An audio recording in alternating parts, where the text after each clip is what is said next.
লোকে আমায় ভালোই বলে, দিব্যি চলনসই। দোষের মধ্যে একটু নাকি মিথ্যে কথা কই।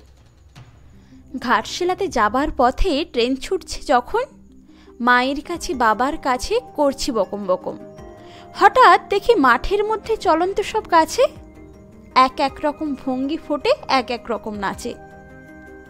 ও মা, দেখো নৃত্যনাট্য। যেই বলেছি আমি, মা বকে দেয়, বড্ড তোমার বেড়েছে ফাজলামি।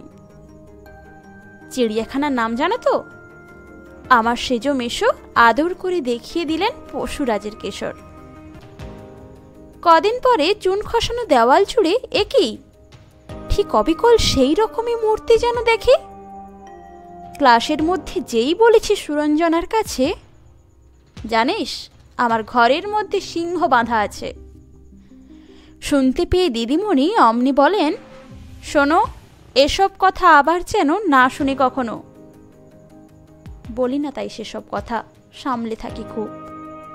কিন্তু সেদিন হয়েছে কি এমনি বেয়াকুব, আকাশ পারে আবারও চোখ গিয়েছে আটকে। শরৎ মেঘে দেখতে পেলাম রবীন্দ্রনাথকে।